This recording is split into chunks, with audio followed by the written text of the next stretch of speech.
Do you always feel there isn't enough time in your everyday life?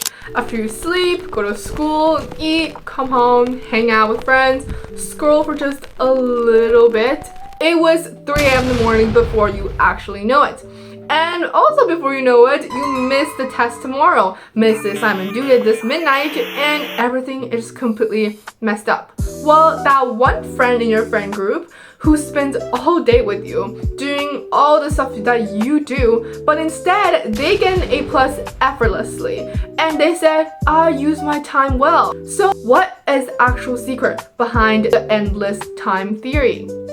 So you might actually think or predict they study a ton and are just pure genius to achieve 3 hours of study in 1 single hour. But actually the key to endless time is the actual fragmented time in our every single day life. So first thing you have to establish is that the pieces of time are not used for actual studying, like studying new stuff or going over new concepts. The vocabularies went over before going to the subway are instantly disappeared the moment you actually step into it. And the formulas you went over before math class are just despawned at the moment you actually step into the math classroom. So actually the reason this happened is because we need at least 23 minutes to reach that high, deep, focused hours and to learn new concepts and actually putting them in our memory bank. But those fragmented time are barely over 15 minutes, which is definitely not enough to actually put anything into our brain. So instead, we use it for reviewing and revising. So, when we do have a lot of free time in our hands, how do we know what exactly there is to learn? By the time you actually stopped hesitating between, to do math or biology, the 15-minute break between your classes are already over and you wasted your time. So how exactly do we handle those?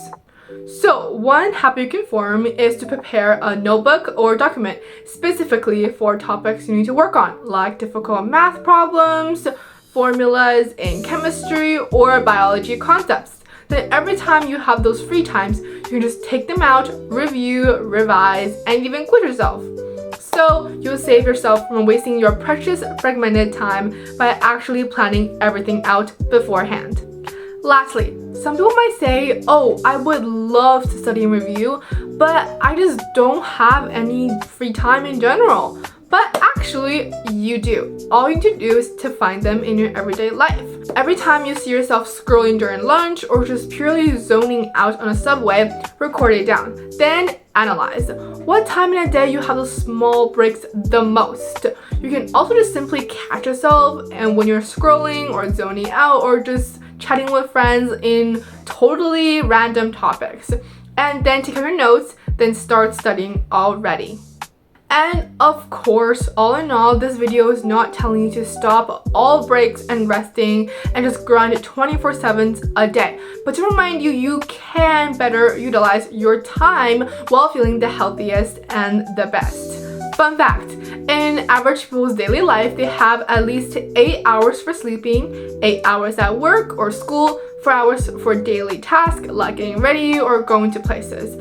And with that calculation, we still have at least 4 hours of free time the entire day all to ourselves. Even if we can just take out only 2 hours for reviewing or revising all the things you've learned in your fragmented time, you can still have 1 to 2 hours to yourself for relaxing, hang out, or simple fun.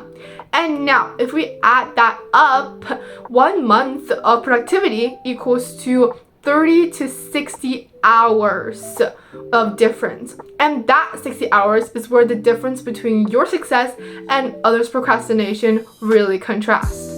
So use your time well, but stay healthy and outgrind everybody. If you like this video and you would like to see more content like this on procrastinating or doom scrolling, please like and subscribe or check out my channel. Thank you guys so much for watching and I will see you guys in the next video. Bye!